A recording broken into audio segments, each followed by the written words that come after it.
écouter à tous et merci de nous faire confiance. On peut aller tout de suite, Jason Black, avec votre puisque vous y êtes, eh bien, on continue, tout simplement. Nous allons parler tout de suite d'entrée de jeu de football au niveau de la Fédération camerounaise, bien sûr, de football. Ça, c'est dans notre pays, le Cameroun, à la faveur donc de cette élection qui va se tenir. Donc, cette grosse assemblée générale, aujourd'hui, est considérée comme le jour J pour la mise en place, bien sûr, de cette équipe qui va travailler.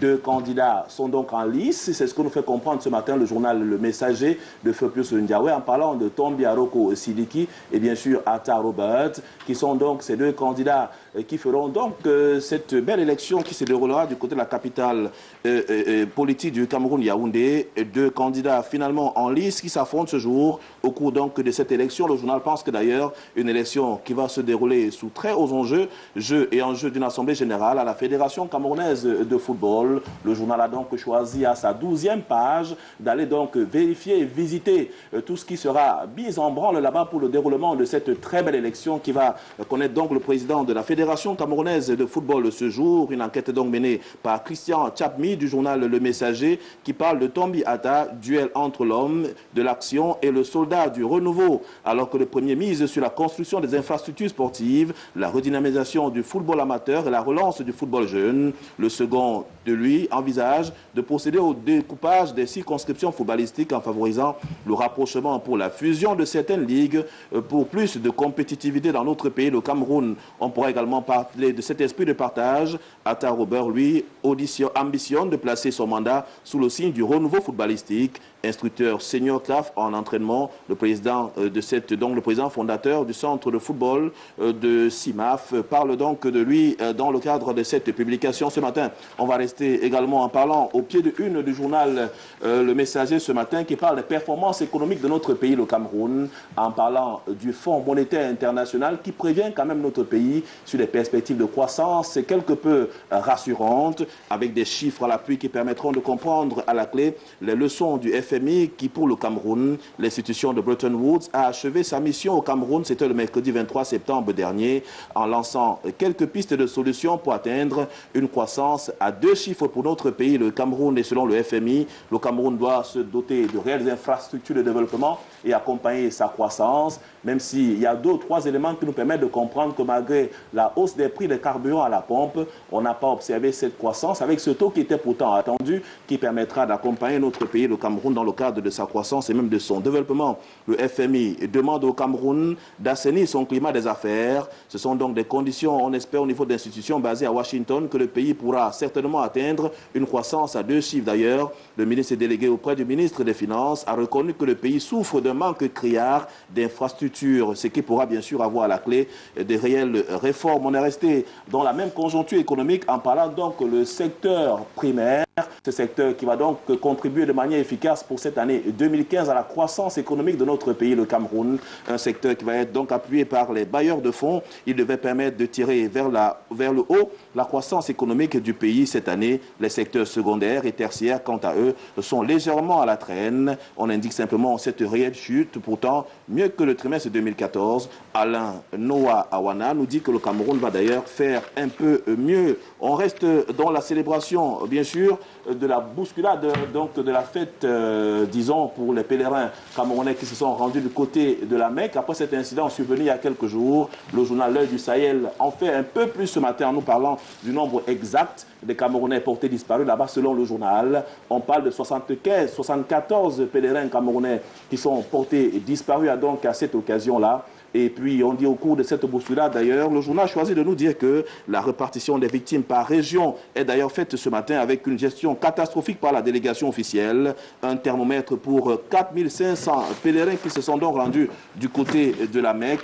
D'autres chiffres détaillés dans différents villages qui sont concernés par cette chute-là sont à lire ce matin dans les colonnes de ce journal. Le journal, d'ailleurs, qui a choisi de rentrer dans quelques familles là-bas pour voir comment ces familles portent le deuil. On parle pour le cas du Cameroun. Tous les 21 pèlerins camerounais morts sont originaires du Grand Nord, y compris même les 74 disparus, renseignent membres de la délégation officielle officielle du Cameroun à la Mecque. Les détails de la Damawa, et surtout pour les détails, la Damawa est la région la plus touchée avec 12 pèlerins décédés et 39 disparus. Vient ensuite l'extrême nord avec 7 morts et 27 disparus. Et enfin, la région du Nord Cameroun qui affiche au compteur 2 morts et 8 disparus. C'est donc à lire dans les colonnes du journal. Et puis, dans le cadre de cette publication également ce matin, le journal attire l'attention particulière sur cette véritable bataille larvée contre Boko Haram.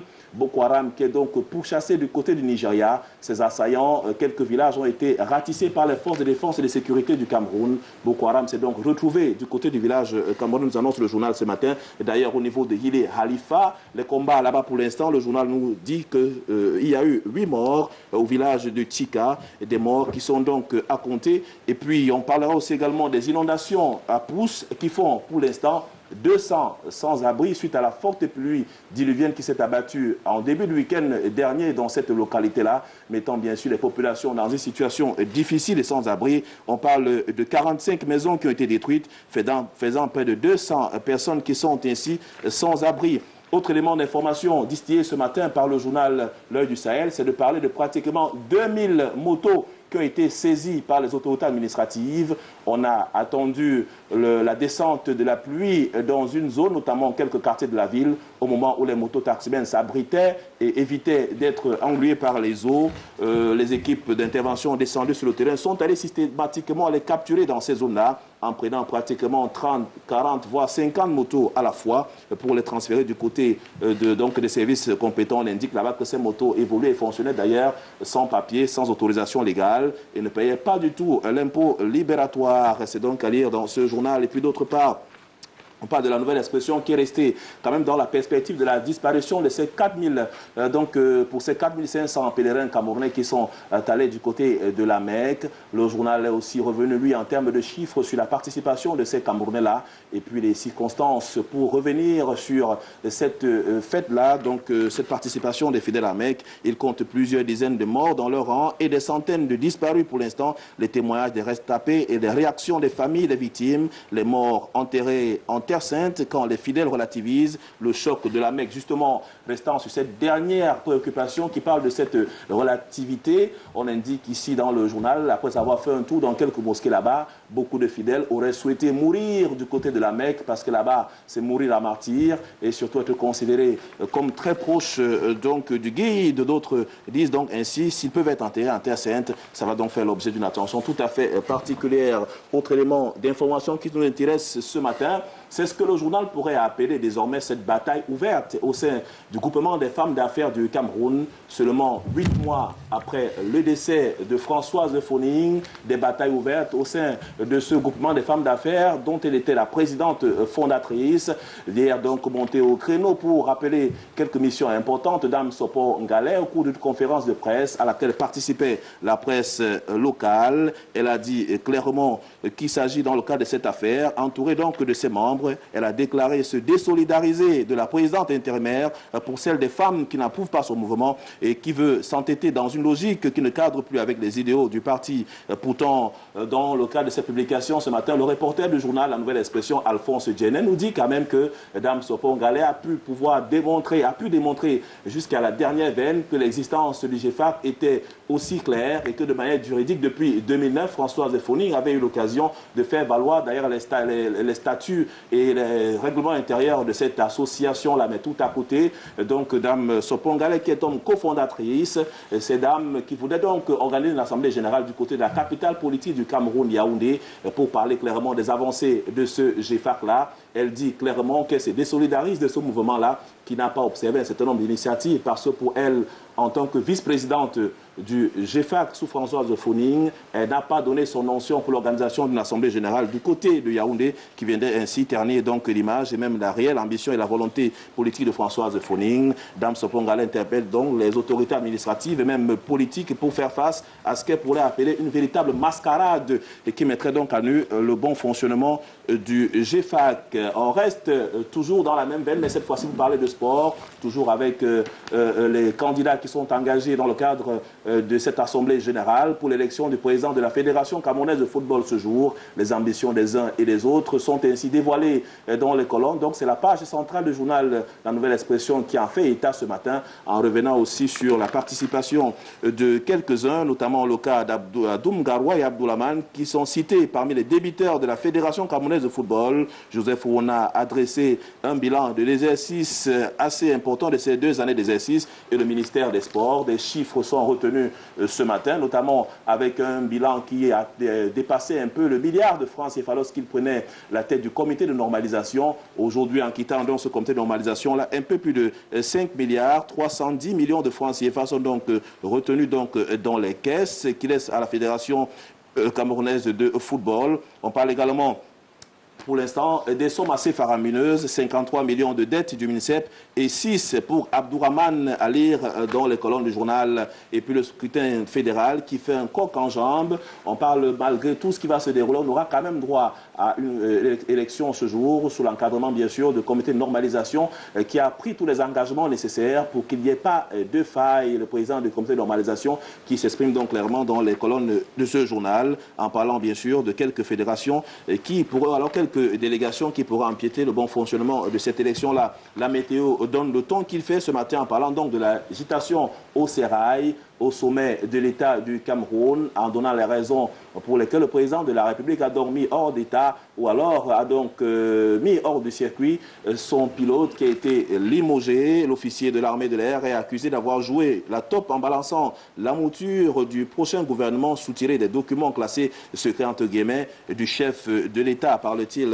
ce matin. Et puis d'autre part, l'agitation au sommet de l'État, on parle de ce que le journal a considéré comme les dérapages du ministre, du secrétaire général de la primature qui s'en mêle les pédales et multiplie les bourdes. Conséquence logique, les résultats ne sont pas au rendez-vous, parle-t-il ce matin. Et puis on parlera de l'accompagnement et de l'appui qui est ainsi accordé aux élèves dans le cadre de cette rentrée scolaire. Tout un dossier a été consacré par le journal au ministre Ange-Michel Nguyen de la fonction publique et de la réforme administrative dans la région de l'Est du Cameroun, précisément à Doubentan. Ce digne fils qui décide donc d'accompagner l'éducation dans sa zone avec des cérémonies qui ont regroupé plusieurs autres personnalités de la zone. On pourra également lire dans les colonnes du journal La Météo ce matin la réaction de quelques personnes là-bas. On parle des enseignants qui trouvent très importante ce qui est développé par le ministre pour encourager la jeunesse et partant l'éducation dans cette zone-là. On va passer à la nouvelle presse qui revient sur les surfacturations au niveau des avions du chef de l'État qui sont ainsi loués.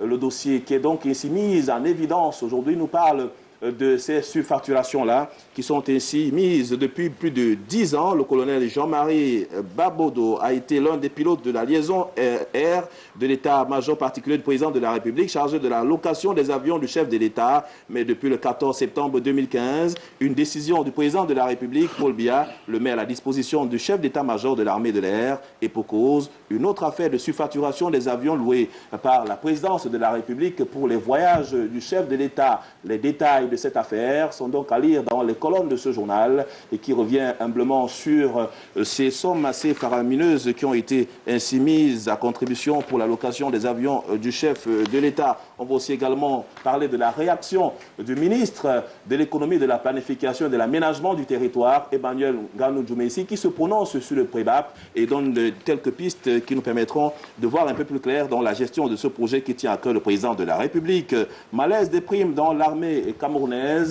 Intégration en parle ce matin en revenant sur les langues qui se délient, en mettant au devant de la scène le ministre délégué à la présidence de la République du Cameroun, chargé de la défense, Edgar Alain Mebengo. On parle donc, lui qui livre les chefs militaires, officiers, sous-officiers, hommes de troupes, expriment leur mal et leur mal-vivre au sein de la grande muette camerounaise. On aura aussi également l'occasion de voir un peu cette bataille qui est donc engagée par l'ONU contre Boko Haram. Et quelques chefs d'État, pour l'instant, ne sont pas forcément présents. Le cas du président Paul Biya, Mohamedou Bouhari, Idriss Déby et Mohamedou Issoufou boycottent un mini-sommet traitant les conséquences humanitaires de la guerre sur les populations autour du lac Tchad. Autre élément à lire également dans le journal Intégration de Thierry Ndong à travers la plume ce matin de son reporter Didier Ndengue qui revient quand même sur un activiste camerounais qui est très connu dans la ville de Douala André Blaise et Sama, qui depuis quelque temps croupit dans les geôles de la prison centrale de Niebel à Douala.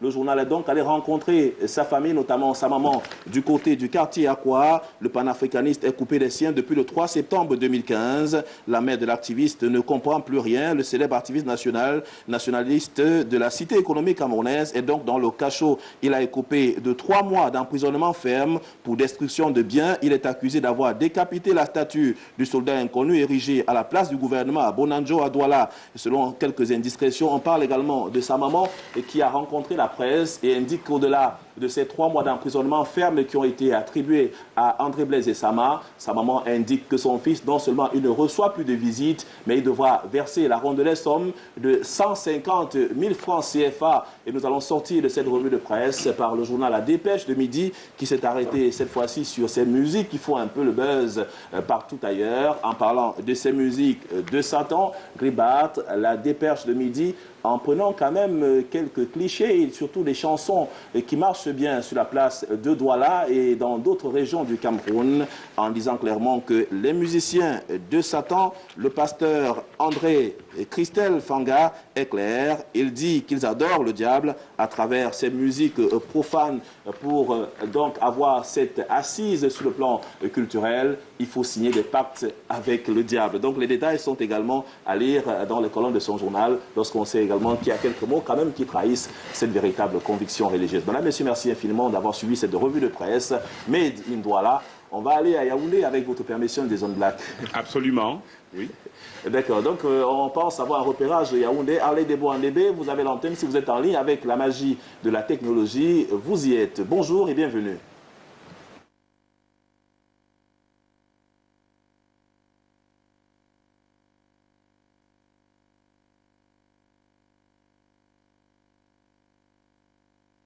Bonjour Jason, bonjour Serge Bondiel, lundi 28 septembre 2015 et bienvenue à Yaoundé pour cette seconde partie de la lecture des unes des journaux. Exercice repris par Suite FM à Yaoundé 100.5 et Kiss FM 106.0. On commence par le jour, un peu plus de 37 Camerounais décédés et 71 disparus. Le bilan du pèlerinage à la Mecque qui continue s'alourdit 4 jours après la bousculade des Mina. Le quotidien Bleu qui pose le sujet sur 2 pages ce matin s'est rendu au domicile des familles. Par exemple, à Ngaoundéré, c'est la consternation. Il n'y a pas que le département, la Vina, qui soit concerné par cette nouvelle tragique. Notre confrère dit également que le Mayo Bagno a perdu des pèlerins ainsi que l'Ombéré pour parler de la région l'Adamawa. Vous lirez également l'interview d'un pèlerin de retour, n'est-ce pas, un pèlerin camerounais de retour au pays qui décrit la scène. Aladji Ouma, qui était loin du site de l'accident, dit que des corps jonchaient le sol au cours de cet accident tragique. Une actualité que suit le chef de l'État avec attention, selon Cameroun Tribune, qui se base sur le message de réconfort adressé par le président de la République aux familles si durement éprouvées. Le chef de l'État, dans le même ordre d'idée, a donné des mesures appropriées pour la prise en charge des pèlerins en souffrance. 123 Camerounais seraient alors pris en charge et d'après le consul de Cameroun à Jeddah, joint au téléphone par Cameroun Tribune, ces chiffres sur les décès des blessés et les disparus pourraient s'alourdir compte tenu de l'évolution du bilan général de la catastrophe. En attendant, la nation a rendu hommage à 5 soldats camerounais décédés au front. C'est toujours en petite une des Cameroun Tribune. 2 gendarmes et 3 militaires, tous décédés dans le cadre de la mission internationale multidimensionnelle de sécurisation de la RCA et de la lutte contre Boko Haram. Cérémonie présidée à la cour d'honneur du quartier général par Edgar Alem Bengor. Le ministre délégué à la présidence chargé de la défense, souvent cité comme ces personnalités ayant un compte Facebook, pourtant des faux comptes pour reprendre Cameroun Tribune, bien d'autres personnalités comme des membres du gouvernement, des chefs d'entreprise et autres personnalités n'échappent plus à cette série, n'est-ce pas, d'usurpation d'identité dénoncée depuis plusieurs jours. Dernière victime en date, vous en doutez bien, c'est le premier ministre chef du gouvernement dont le compte Facebook a été retrouvé. Comment prévenir la traque ou alors comment prévenir ou traquer cette forme de banditisme en plein essor, s'interroge Cameroun Tribune ce matin. Le quotidien de l'économie et cette autre sortie de Maurice Kamto, le président du mouvement pour la renaissance du Cameroun, donnant son avis sur certaines questions d'actualité, notamment économiques, sur les accords de partenariat économique, le prix du carburant à la pompe et la question du franc CFA, dit justement que cette monnaie n'est plus compétitive. Baoba, on va lire, nous renseigne que Lisette et Lomontonga siègent au Parlement africain après le député camerounais Laurent Nkodo conduit à la tête du Parlement panafricain en début d'année 2015. Le professeur des universités Lisette et Lomontonga va rejoindre la tête de la direction du cabinet du Parlement africain à Mirat, en Afrique du Sud. Mais allons lire la grande une de l'hebdomadaire d'information générale d'enquête et d'analyse qui concerne les gardes présidentielles en Afrique. Faut-il les dissoudre à l'image du cas burkinabé? Ces unités surarmées et au service des chefs d'État incitent à s'interroger sur leur pertinence. Continue le journal ce matin. Ces unités d'élite qui recrutent parmi, n'est-ce pas, les meilleurs éléments des divers corps de l'armée s'affirment comme une armée dans l'armée et constitue un caillou dans la chaussure de la démocratie en Afrique. Doit-on dissoudre les gardes présidentielles? En quoi constitue-t-elle l'antithèse des aspirations populaires et pour quelles raisons? La rédaction du journal Le Baoba ouvre le débat. Un débat intéressant pour Émergence qui avertit ceux qui tenteront de prendre le pouvoir par la force. Ce qui leur arrivera, c'est bien sûr le gel des avoirs, la dissolution des unités de l'armée incriminées, les poursuites judiciaires. L'exemple burkinabé nous en parle ce matin, dit le journal de Manu Simbiaga. Une sortie, Eric Tchinje ce matin au journal au soir, on l'avait un peu perdu, notre confrère, le voilà ce matin au journal de Guardian Post pour parler émergence du Cameroun. Même dans 100 ans, le pays ne sera jamais émergent, dixit Eric Tchinje. Cameroon will not be emerged even in 100 years. Cameroon is a country of prosperity in a sea of chaos. Boko Haram is a reflection of the spiritual state of Cameroon. Va-t-on lire ce matin à la une de Guardian Post. Une autre sortie ce matin, c'est au journal Le Soir qui publie les morceaux choisis des colères d'Olivier Billeux. Le président du bureau exécutif national de l'UPF donne les raisons pour sortir de la crise sécuritaire. C'est en page 6 et 7 ce matin du journal d'Amam Bianda. Le journal qui propose également de la répartition du droit d'auteur, la liste des visages des artistes millionnaires. Ils sont plus de 60 musiciens millionnaires qui passent à la caisse dès ce lundi.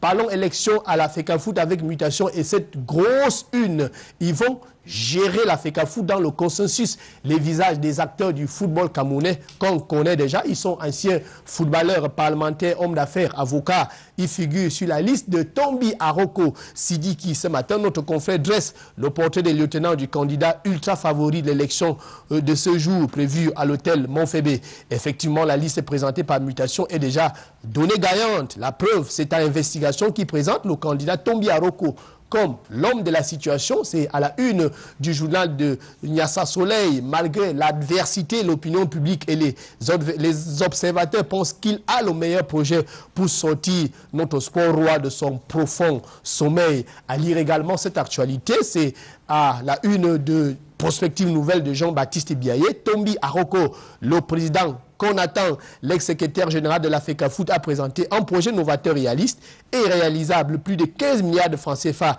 à ses électeurs. C'était face à la presse et on voit bien en 4e de couverture du journal de notre confrère Jean-Baptiste Biaye, Tombi Aroko et cette profession de foi qui est déroulée et présentée avec une image des anciens lions indomptables du Cameroun, comme pour dire que le président actuel va redonner, n'est-ce pas, le sourire aux Camerounais pour refaire l'équipe nationale comme cette équipe des années 90 et 2000. On parle avec New Centuries Challenge ce matin et au Sérail et ses avantages. Non, on revient au journal de Jean-Baptiste Biaye qui parle du Conseil national de la jeunesse, et Bidumpat qui annule l'Assemblée générale extraordinaire du 19 septembre. Le président Jean-Marc Afessi Mbafo reste en poste au moment où une campagne nationale d'éducation civique et d'intégration nationale est lancée. Et puis, grande une, avec cette interrogation, y a-t-il un complot pour tuer Kameko? Et on pourrait répondre par oui, en lisant la grande une du journal de Jean-Baptiste Biaye. Le SGPM a signé le 19 septembre 2014 à Montréal, au Canada, un mémorandum d'entente avec le président de Camera Aviation pour la création des caméras régionales L1 au Cameroun, alors que le plan de relance des Cameco proposé par le directeur général et décidé par le président de la République à hauteur de 30 milliards de francs CFA reste bloqué, dit notre confrère. On lit maintenant Centuries Challenge et qui est dans le sérail et ses avantages mirobolants des ministres. Les revenus déclarés des membres du gouvernement n'intègrent pas toujours leur libéralité informelle et faramineuse. Voilà pourquoi ces rois télé supportent mal leur départ du sein des saints, c'est-à-dire en page 3. Vision d'Afrique également en kiosque ce matin qui parle de cette erreur judiciaire cause qui colle au vandalisme et la barbarie à Manjo. C'est la suite d'un dossier ouvert la semaine, ouvert récemment. Le récit des déboires et péripéties de la victime après 8 mois de prison. Lamentation d'Ichan Icha Félix. Je suis perdu et égaré dans un carrefour sans issue en plein jour. C'est un témoignage à lire ce matin. À lire également le journal L'Épervier et l'alerte rouge. L'annonce-outil des milliards aux entreprises. Comment Paul Biya a été trompé sur la nomination du directeur général de la Nord, présenté comme le fils du feu Boto Angon, ancien ministre Charles Boto Angon, justement, qui prépare son entrée au gouvernement en 2016 après le départ de Paul Biya. C'est dit dans le journal Épervier, des milliards de francs CFA détournés aux sociétés. Il y a l'État du Cameroun depuis 5 ans. Les entreprises en colère veulent saisir le chef de l'État. L'heure est grave. À lire absolument. À lire également cette dénonciation à la commune d'arrondissement de Yaoundé 6e. Certains membres du conseil municipal et les populations accusent le maire de détournement, de licenciement abusif et de faire même bas sur les retombées de l'impôt libératoire et les centimes additionnels aux communes. Et puis pour finir, c'est ce fait divers qui est présenté par le journal Épervier, une députée qui est enceinte 2 sœurs jumelles. L'information fera les choux gras de la presse. Aujourd'hui, Annick et Laure sont tous étudiantes à l'université de Yaoundé 1, traînent des grossesses presque à terme. Leur futur bébé a un seul géniteur qui n'est autre qu'un député élu de la nation. Qui est ce député? À lire le journal Épervier ce matin. On parle élection à la FECAFOOT ce jour à 11h dans le cadre d'un jour événement. Et Rodic Tongue qui reçoit Abel Bengue, notre confrère, qui parlera de cette actualité brûlante qui commence aujourd'hui au Mont-Fébé à 11h précise. Revue de presse, deuxième partie. Fin pour ce jour et rendez-vous demain, retour à Douala pour la suite de Cannes Matin.